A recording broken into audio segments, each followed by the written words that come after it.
Salve pessoal, meu nome é Sérgio, sou cofundador aqui do Ágora, junto com meu amigo Maurício. Sejam bem-vindos aí ao canal, seja em qualquer plataforma que estejam acompanhando, né, o podcast ou alguma outra plataforma de vídeo que a gente vai postar. Vou passar a bola agora para o meu amigo Maurício para ele se apresentar também. Maurício, Fala, salve pro Sérgio. pessoal aí. E aí, cara, tudo bem? Joia, Estamos joia. nessa parada aqui de trazer os nossos bate-papos que a gente sempre fez ao vivo agora para a internet, nessas múltiplas plataformas. Aproveitar que a tecnologia está favorável para isso agora e vamos utilizar, Isso né? aí. Com grandes conversas que a gente tinha já na pós, né? Pós-graduação, vamos lá. Exatamente. Então, ó, o Sérgio já deu um spoiler aí, a gente se conheceu na pós-graduação lá em Ribeirão Preto. Ele é farmacêutico, eu sou médico veterinário. Mas a gente sempre teve a característica de bater papo e conversar sobre vários aspectos que fugia apenas do interesse acadêmico ali que nos atraía, né, no laboratório. E a gente sempre procurou ser crítico em relação a várias coisas, até mesmo da pós-graduação, de como a ciência é conduzida no Brasil. E aí a gente quis trazer isso para esse ambiente virtual. E o Sérgio deu uma ideia que eu achei fantástica de chamar o nosso canal aí, nas múltiplas plataformas, de Ágora. Então eu queria que ele explicasse o porquê. O que é Ágora aí, Sérgio? Então, a ideia de Agro surgiu de uma pesquisa que eu fiz, né, há um tempo, sobre a Grécia Antiga. E Agro, na Grécia Antiga, era um espaço comercial e cultural deles. Então, basicamente, o que dá para a gente trazer para as épocas atuais, para a gente entender melhor o que seria a Ágora, né? Seria como se fosse um shopping center de cada cidade-estado, né? Cada cidade-estado grega tinha a sua Ágora, onde não acontecia só o comércio da cidade, né?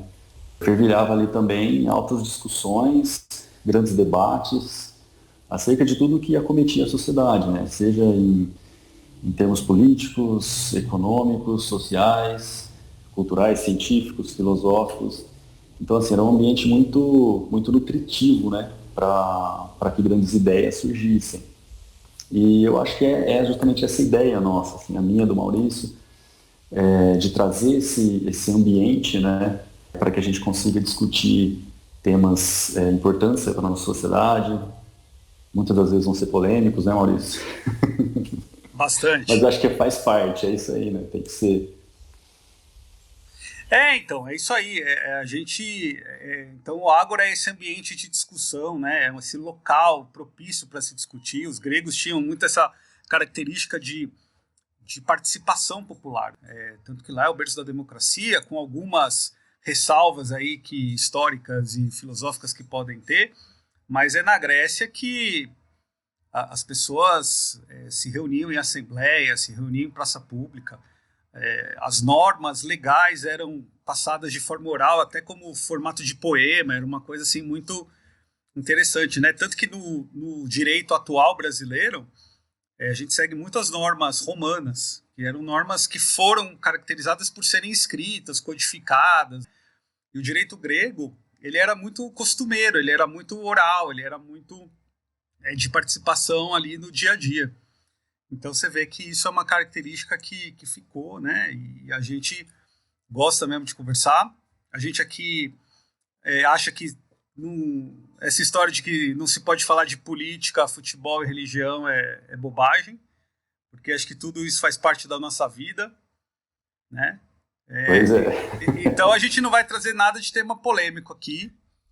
Por nem um exemplo, pouco. futebol. Não tem nenhuma polêmica que o Palmeiras é o primeiro campeão mundial do Brasil. Então, isso não é polêmica. É, Isso a gente não precisa discutir. Ué, verdade, não é polêmica, é piada. não.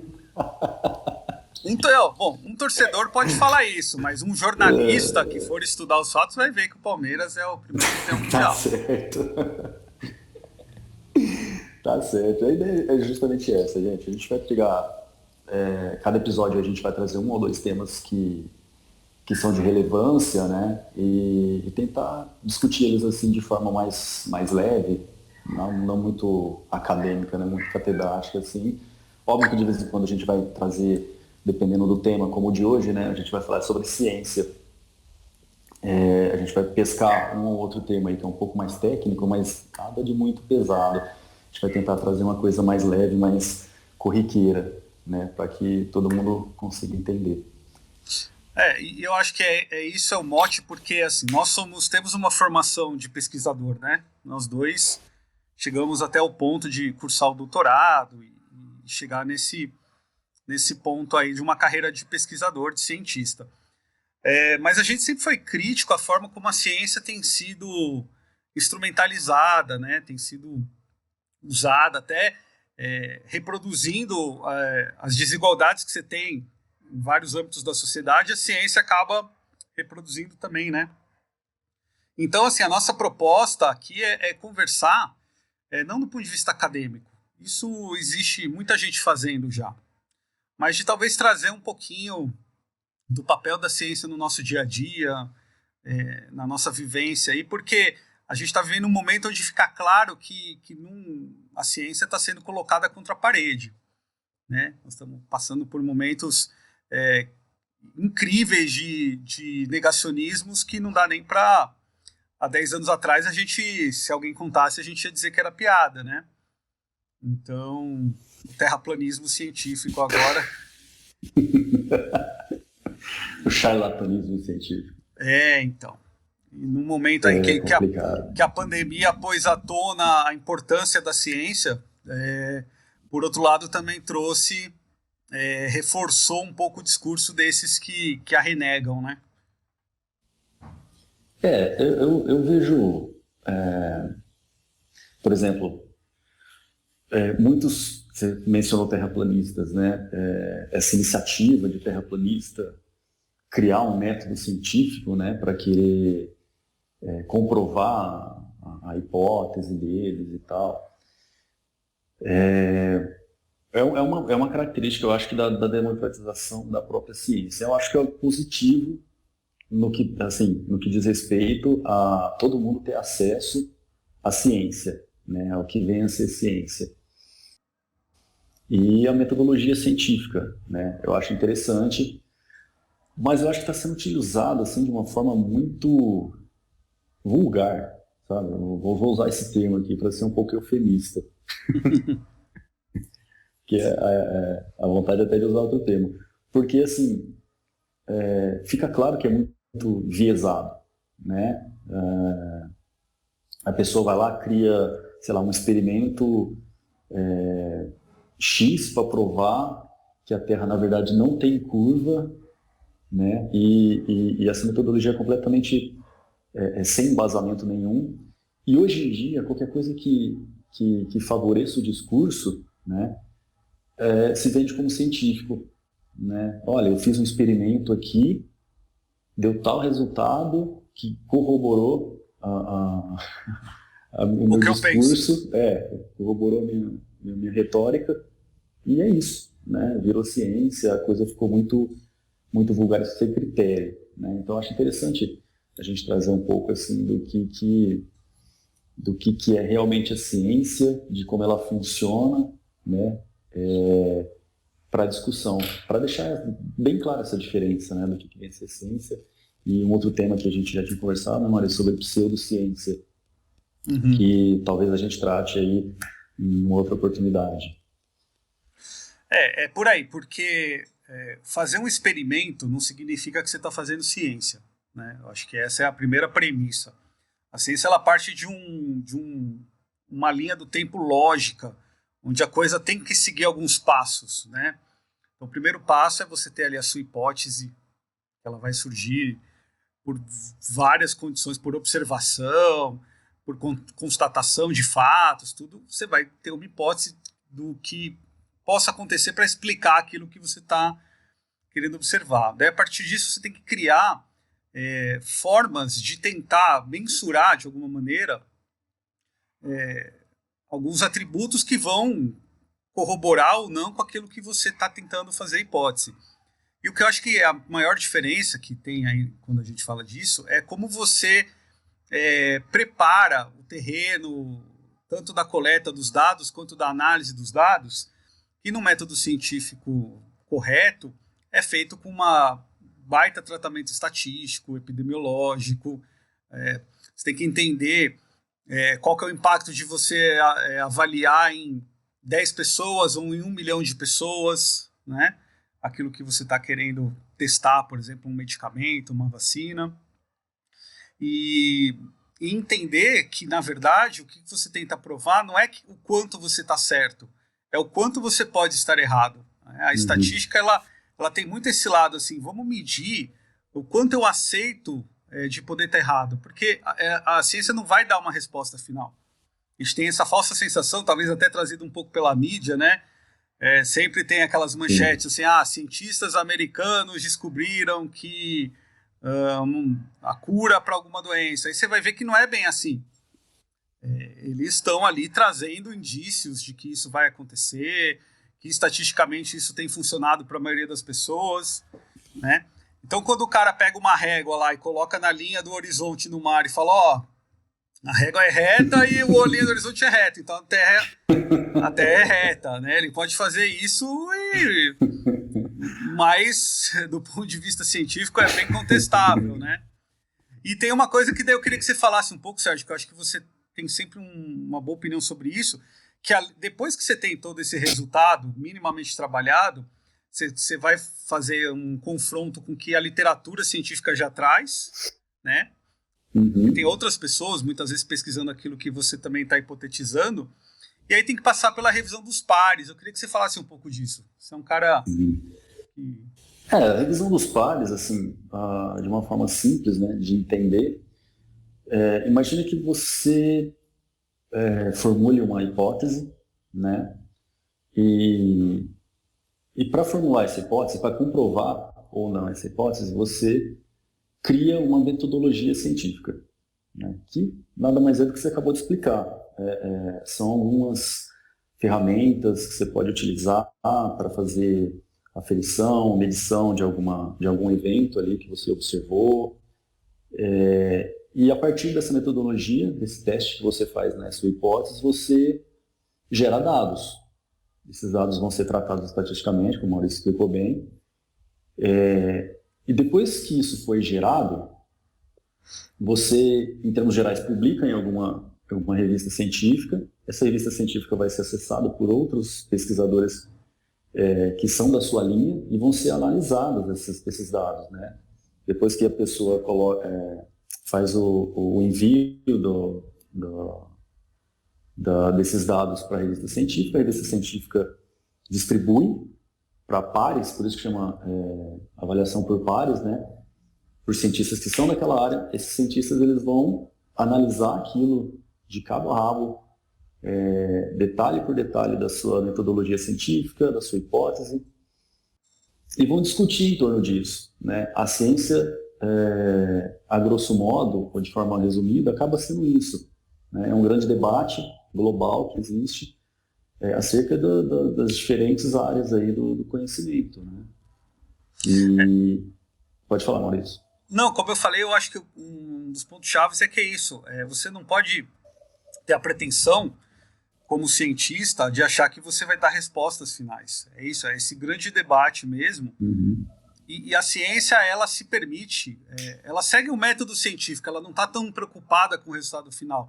Tanto que ela se permite desconstruir um conceito que já foi consolidado há um tempo atrás. A tecnologia vai mudando, os conceitos vão mudando, o nível de conhecimento vai mudando.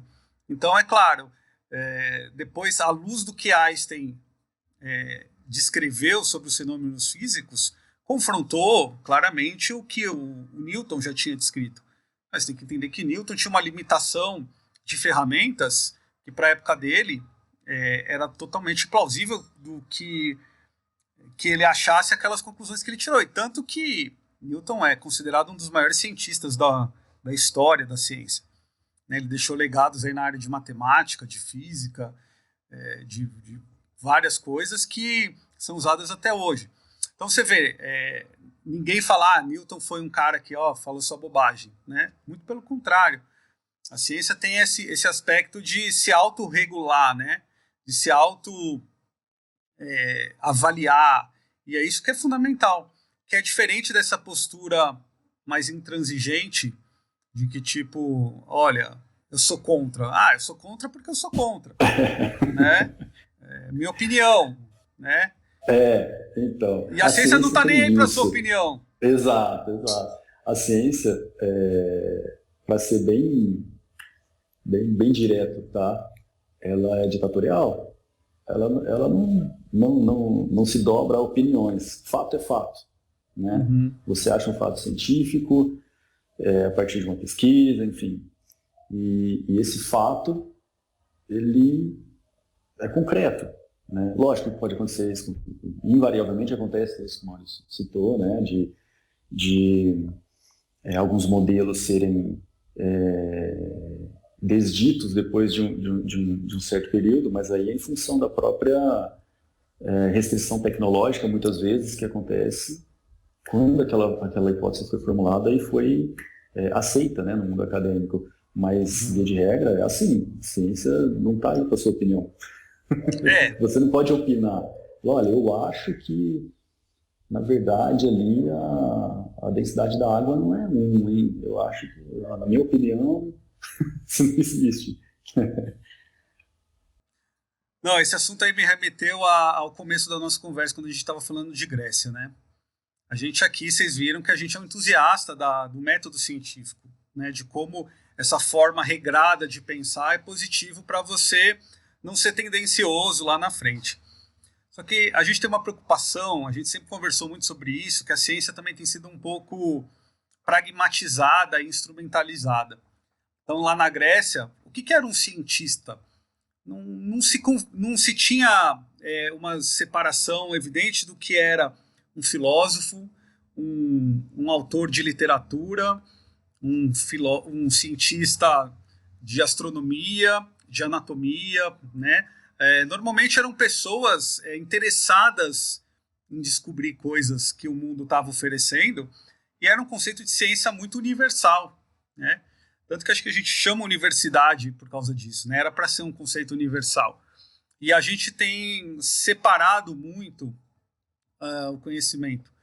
Eu não sei até que ponto isso é positivo, né? A gente instrumentalizar a ciência como a necessidade de ter uma resposta sempre objetiva, sempre que se transforme num produto ou num serviço, e a ciência também ela tem todo um aspecto de evolução do pensamento, de evolução crítica, que é mais subjetivo, né? Que é mais subjetivo e tem sido pouco valorizado, né?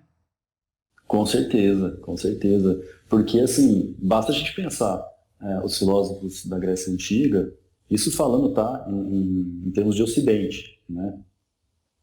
Colocando ali só no escopo do Ocidente. Então, os filósofos da Grécia Antiga, vários pensamentos deles, conclusões que eles tiraram, a gente utiliza como arcabouço para chegar a conclusões hoje em dia, né?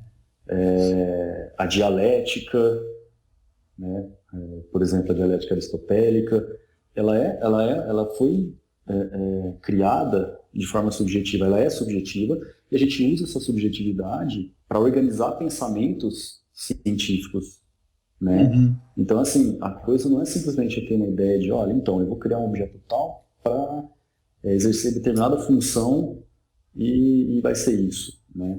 Não, tem uma importância ali de subjetividade que sem ela você sequer teria ideia de formular uma hipótese para criar algo objetivo, né? Para criar, por exemplo, um instrumento, para criar uma vacina, para criar, enfim, qualquer que seja ali o produto, né? Que hoje em dia a ciência é muito ligada ao produto, né?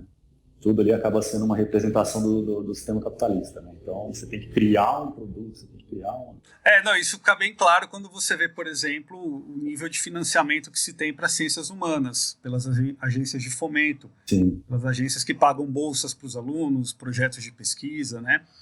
É muito mais voltado para as pesquisas que possam ter um uso de mercado no futuro. né? Uma ciência que, num conceito capitalista mesmo, que se pague nesse sentido, né? Estou investindo para gerar depois recursos para que a ciência foi pragmática ali, né? Ela teve uma finalidade meramente de criar mesmo um objeto, de criar alguma coisa que serviu para alguma coisa. Mas é isso, esse lado subjetivo é deixado de lado. E é preocupante, né, Maurício? Isso é preocupante porque, querendo ou não, assim, e no nosso convívio ali, né, a gente sentia muito isso, né, no convívio do contexto do doutorado, né, da pós-graduação. A coisa ela foi se tornando muito, muito segmentada, tão segmentada a ponto de da gente ter uma espécie de alienação do trabalho científico, né? A pessoa ela é especialista no gene X do cromossomo Z e acabou. Ela não consegue mais entender qual que é a importância disso para tratar que seja, sei lá, de uma população que seja cometida por alguma doença que tenha relação a isso. Não, a preocupação dela é criar um paper, né, um artigo científico, para que seja aceita numa revista de alto impacto. E aí isso gera outras discussões, né? Assim, até que ponto a gente está sendo inteligente de pegar, por exemplo, não sei quantos milhões que são investidos em determinada pesquisa, justamente porque tem esse apelo mercadológico, e principalmente internacional, muitas vezes, né?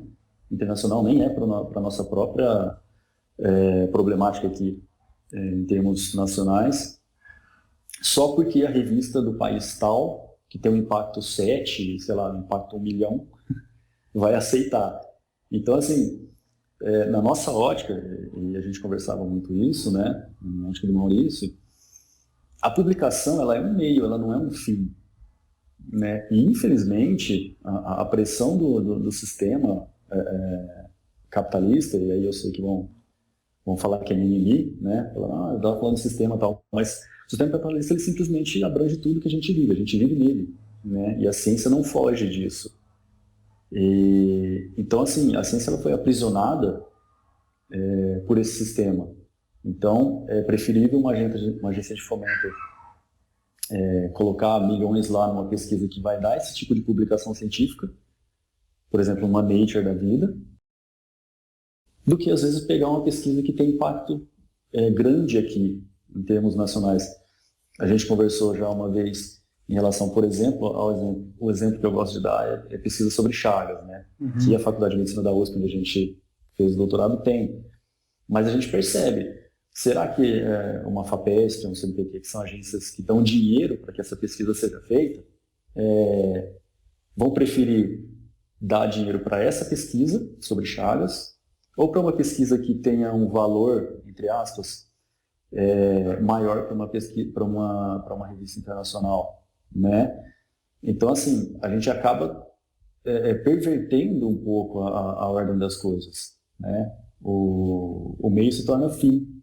Então, assim, a finalidade hoje em dia de você fazer pesquisa é publicar. E na nossa concepção, e eu acho que o Maurício concorda comigo, isso é um completo absurdo, né? A publicação é um meio de você divulgar um conhecimento e não um fim em si. E olha como isso é louco, né? Porque acaba criando uma cultura de você, às vezes, filtrar o que você vai pesquisar em função da publicação. Falar, essa aqui não vai dar uma publicação boa, então eu não vou pesquisar. Mas, às vezes, essa pesquisa que você deixou de fazer tem um impacto grande na sua sociedade. Porque, como a gente falou, o resultado não seria o mais importante. Você pesquisar uma coisa que em princípio, não vai ter uma importância tão grande, mas você cria ferramentas no meio do caminho.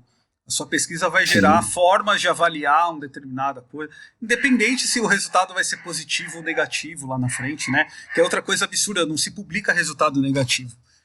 Parece que o pesquisador tem a obrigação de que aquela hipótese que ele tem seja verdadeira desde o começo. Ele só vai comprovar aquilo que ele acredita.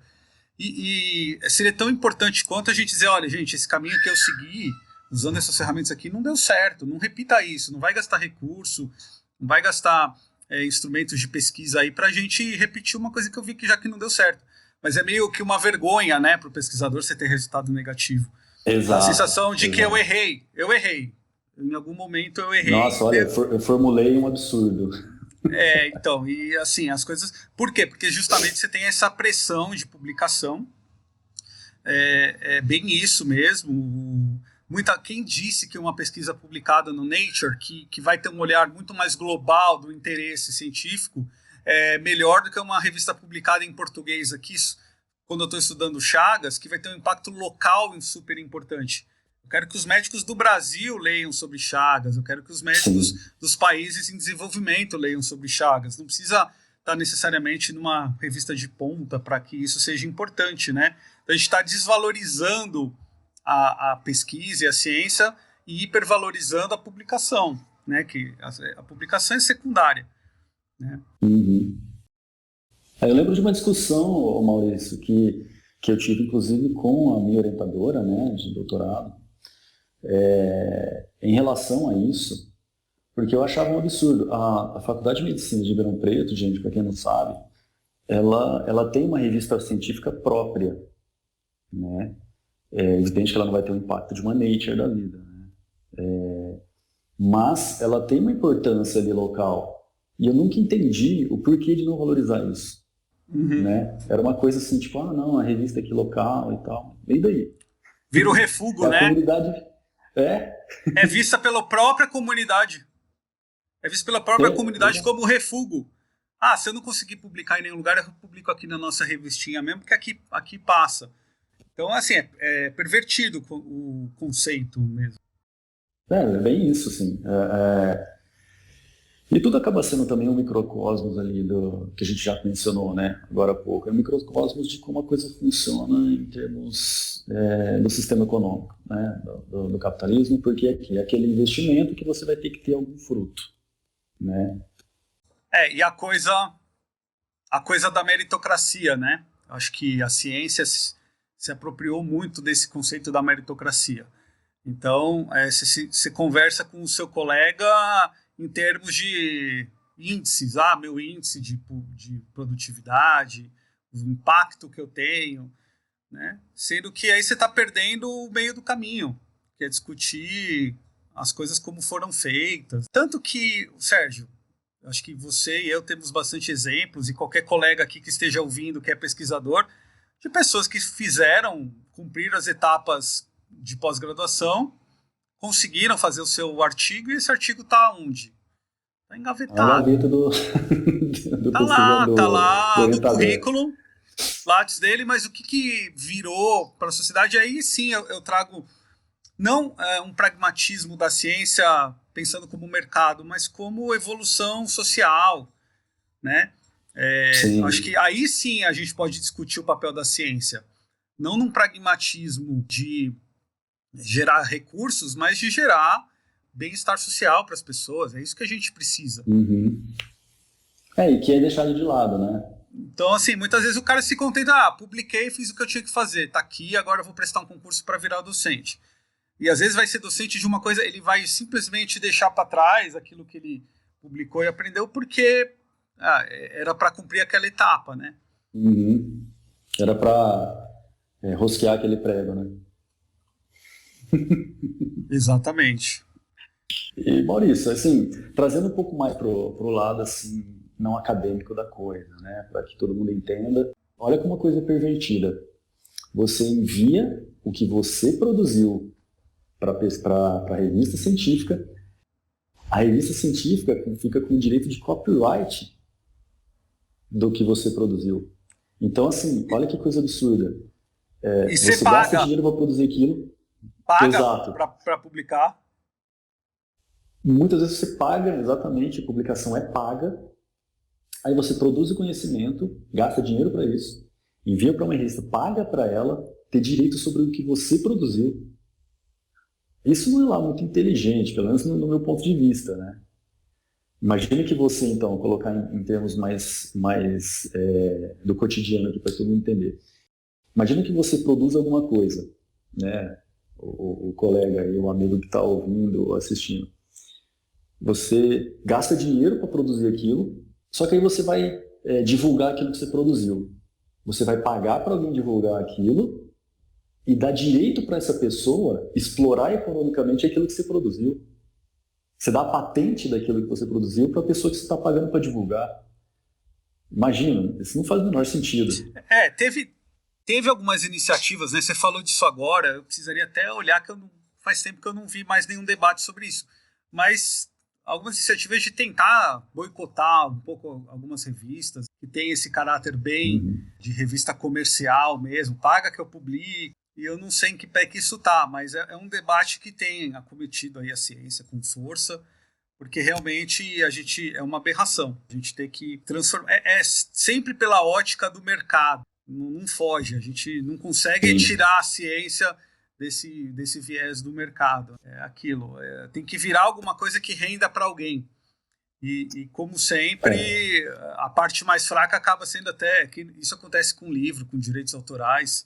Muitas vezes o próprio músico é o que fica com menor valor do valor da venda da música dele, o autor de livro a mesma coisa, né? E a gente foi para o mesmo caminho na publicação científica. Olha que interessante, né? O jeito que você colocou a coisa, cata referência, né? Porque é uma exploração do trabalhador. Uhum. Então, um amigo aí vai poder catar referência do que eu acabei de dizer. Querendo ou não, é isso, né? Você tem quem produz efetivamente aquilo que está sendo proposto, no caso, a ciência, né? No caso, o artigo científico. Quem trabalhou para aquilo é o que menos recebe ou não recebe, né? E aí você tem aí grandes comerciantes, né? No caso aí de revista científica, que vai ficar com a parte da monetização. Uhum. E isso você pode transportar para qualquer segmento da sociedade, em termos produtivos, né, econômicos. Então, é o cara que produz uma cadeira, o cara que produz o celular, que produz, que eu estou falando, que realmente efetivamente constrói, né? E aí fica aí a dica, né, da referência. E aí, Sérgio, a gente volta para o que a gente falou no começo. Eu acho que a ciência, ela acaba ficando num mundo tão hermético que precisa atender todos esses meandros aí para ser considerado ciência, para você cumprir essas etapas, que para mim, na minha sincera opinião, ela acabou se distanciando da realidade das pessoas. As pessoas não se enxergam como usuários da ciência. Tem um autor que eu adoro, tem um livro até que eu depois vou sugerir aqui. Muita gente conhece, é o Carl Sagan, Mundo Assombrado pelos Demônios, esse livro aqui. O Carl Sagan, ele teve uma preocupação a vida inteira de tentar trazer a ciência para a realidade das pessoas, para mostrar, olha, vocês vivem e usufruem de todo o conhecimento científico de todas as naturezas, sejam sociais, tecnológicos, e ele se desiludiu muito. Ele criou aquela série Cosmos no final da década de 60, que foi uma série de muito sucesso, que era um papel de divulgação de ciência para o público americano, até foi depois passado para o mundo inteiro. Só que no fim da vida, ele infelizmente morreu cedo, de câncer, na década de 90. Ele estava meio desiludido quando ele escreveu esse livro aqui, que ele estava vendo que por mais que ele se esforçasse, não estava dando conta de convencer as pessoas do quanto a ciência é importante mesmo no dia a dia. As pessoas hoje em dia estão discutindo se tem que tomar vacina ou não. Enfim, e eu acho que aí cai no assunto que a gente falou do negacionismo. É aquela coisa meio sociológica, eu sei que isso é polêmico, tem gente que não vai concordar. As pessoas mais deterministas, que acham que as pessoas nascem como que elas são da forma que elas nasceram, né? Eu já entendo como uma construção social. O cara, quando está excluído, ele vai achar uma forma de se incluir. Então, vou dar um exemplo bem... um paralelo aí, que eu acho que não sei se todo mundo vai concordar. Aquele moleque da periferia, que não tem acesso a nada no dia a dia dele, ele é no trabalho, na escola ele não é reconhecido, no trabalho ele não é reconhecido, na família ele não é reconhecido. Quando ele é reconhecido? Quando ele vai e picha um muro, por exemplo. Certo? Ele naquele microcosmos dele, para os amigos dele, ele está achando muito legal que as pessoas estão incomodadas. Ele está incomodando um número muito grande de pessoas. Ele está conseguindo achar o espaço dele na sociedade. E eu acho que o negacionismo vem um pouco nesse sentido. O cara que ele não enxerga na ciência uma coisa que faça parte da vida dele, ele cria essa pichação científica, sabe? Que é negar. Eu quero me incluir no debate científico, mas eu vou me incluir do jeito que eu sei, negando. E isso tem sido super instrumentalizado pela política mais intransigente, porque viu nesse espaço, a partir do momento que o cara nega a ciência, é fácil ele negar outras coisas também. É fácil ele cair num artigo, num contexto antipolítico, vamos transformar essas pessoas meio que em massa de manobra. Então, o que você acha, assim, disso que eu comentei? Não, eu acho que é perfeito, é isso, né? Porque, assim, esse tipo de situação acaba sendo um terreno fértil para pessoas que têm retóricas absolutamente fracas, sem embasamento nenhum, crescer. Então, a pessoa que está procurando ali, ela quer ser ouvida, né? Hoje em dia, a gente percebe muito isso nas redes sociais. Todo mundo tem opinião sobre tudo, todo mundo é especialista em tudo. Tem um lado bom e um lado ruim disso. O lado bom é que as pessoas querem estar incluídas. Então, elas querem participar do debate. Isso é muito legal. Mas tem um lado péssimo disso, que aí acaba entrando num aspecto egóico de cada um, né? De que, olha, não, eu tenho que ter opinião, a minha opinião é a certa, e assim, independente do que fatos, mesmo se fatos comprovarem o oposto, sabe? Assim, é uma coisa muito... criou-se um ambiente muito tumultuado disso, né? E a ciência está fazendo parte ali desse discurso, né? Às vezes a pessoa querer se incluir na discussão e às vezes não está usando de forma correta isso. E ela acaba virando massa de manobra por retóricas que são fáceis de engolir, né? E aí o ciclo se fecha, né? Aquilo que a gente falou, porque as pessoas estão enxergando a ciência como resultado final. Não tem método científico, é opinião. Eles entendem que a opinião deles tem um valor científico. E aí fecha aquele ciclo que a gente falou, né? A gente não tem uma educação científica boa no país. A gente mal tem uma educação, né? Quanto mais uma educação científica de fato, que seria aquela preocupação que o Carl Sagan fez. A gente tem iniciativas, sim, pontuais em alguns lugares. Ribeirão mesmo tinha a Casa da Pesquisa, né? Casa do Cientista. Eu acho que você até foi monitor, sim, né? Depois você podia comentar alguma coisa. Foi monitor 2 vezes, é muito legal. Então, quer tentar trazer essa preocupação de mostrar o quanto a ciência impacta, mas eu acho que mais do que isso, é entender o método científico.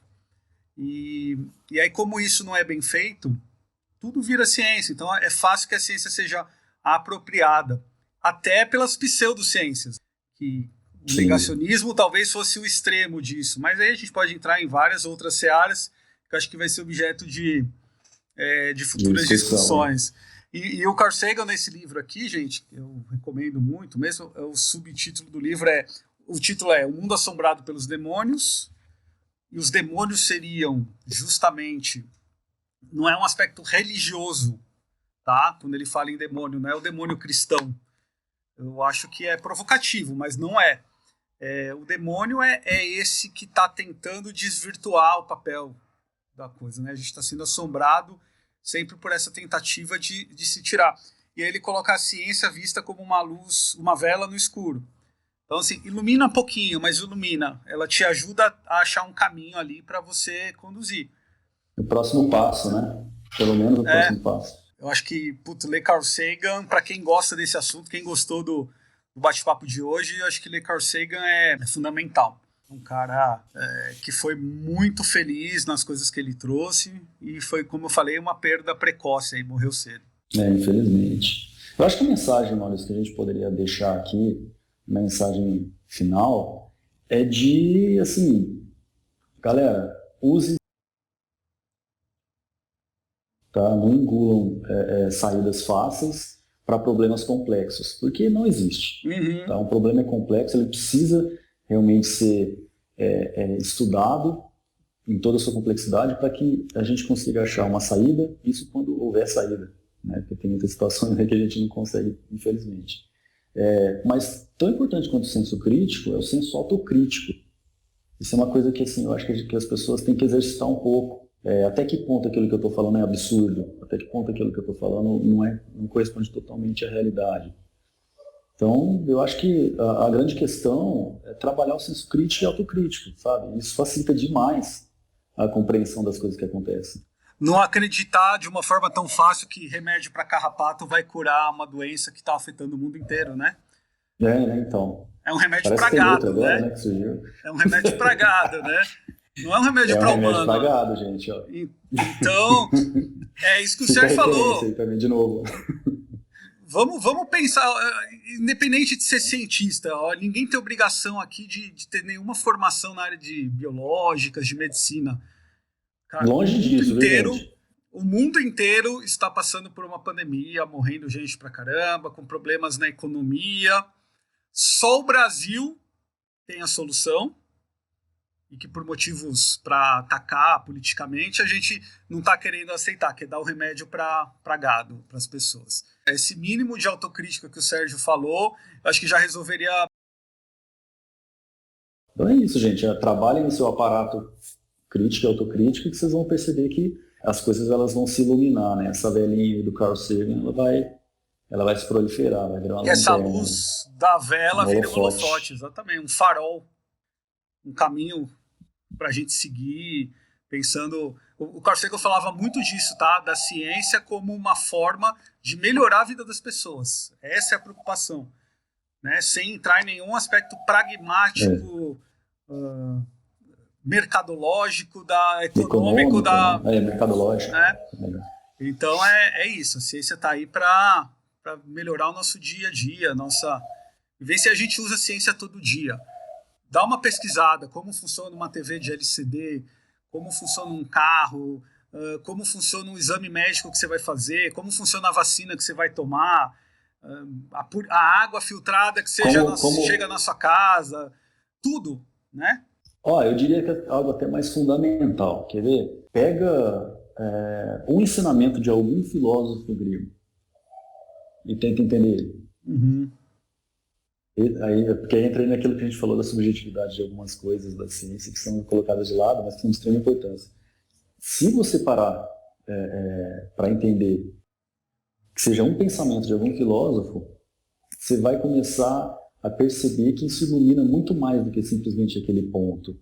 Você começa a funcionar de forma diferente, né?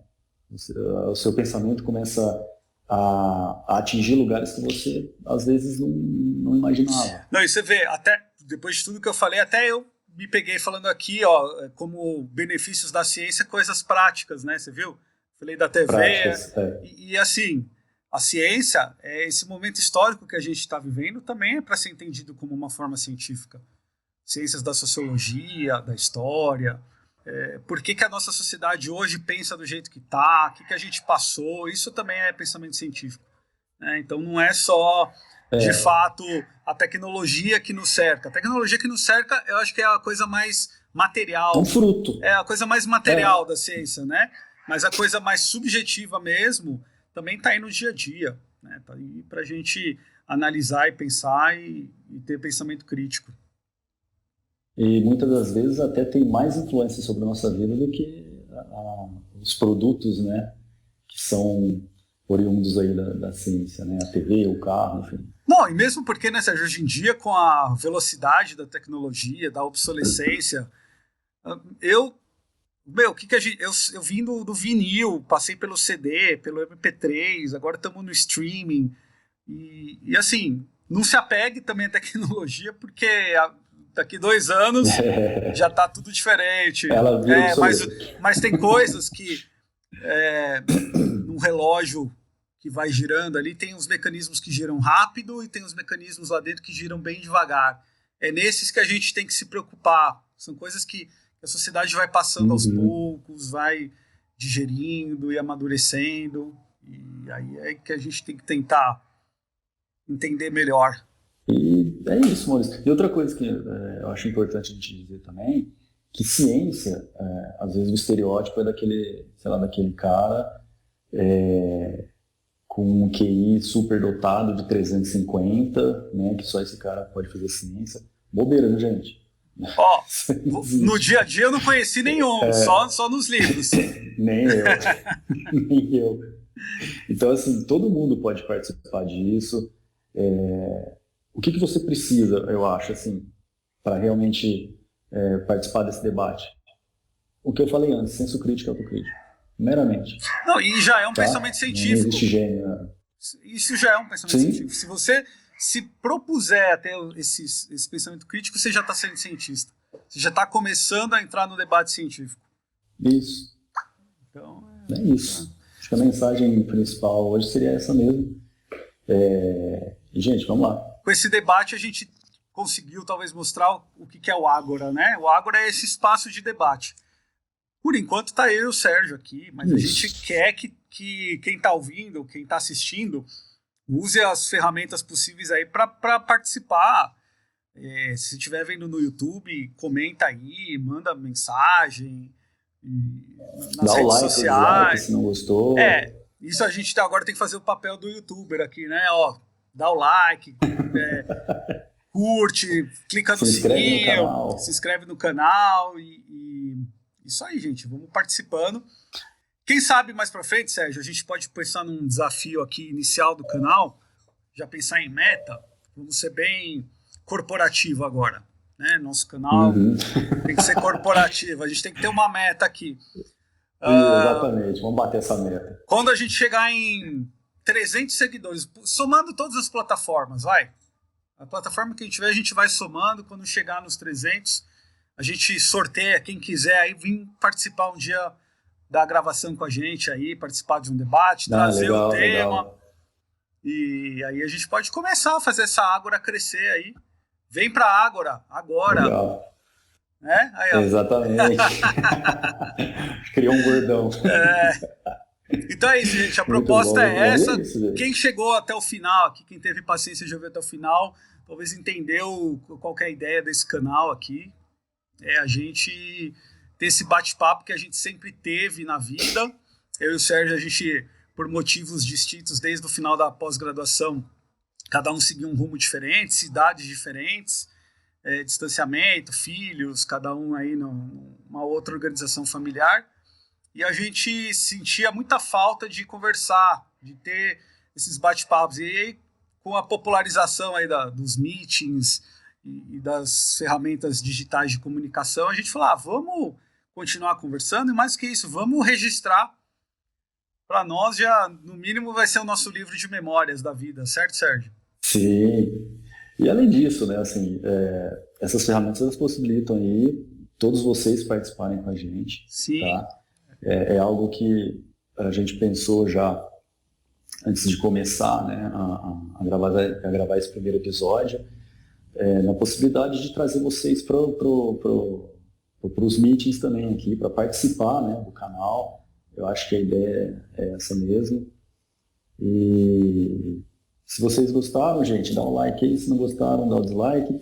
Coloquem sugestões para temas também, nos comentários aí, né. Hoje o tema foi um pouco mais técnico, né? A gente precisou resgatar alguns termos técnicos aí, porque a gente precisava deles para fazer a discussão evoluir, mas a ideia é ser o menos técnico possível, tá, gente?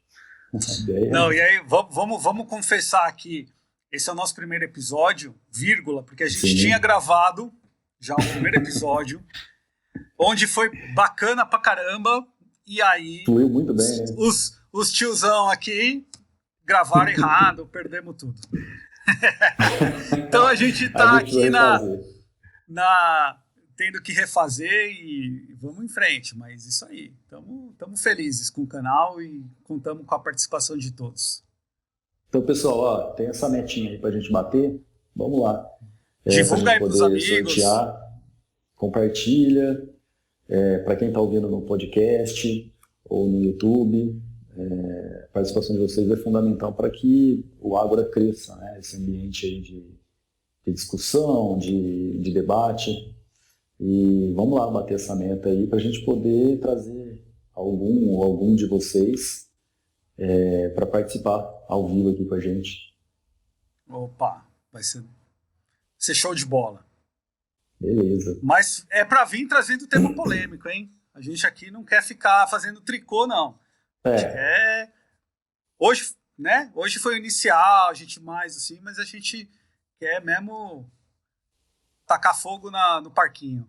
É, porque são as coisas que são importantes serem discutidas, né? É isso aí, gente. Então a gente aguarda vocês no próximo episódio aí e até mais. Falou, pessoal. Até o próximo aí. Valeu.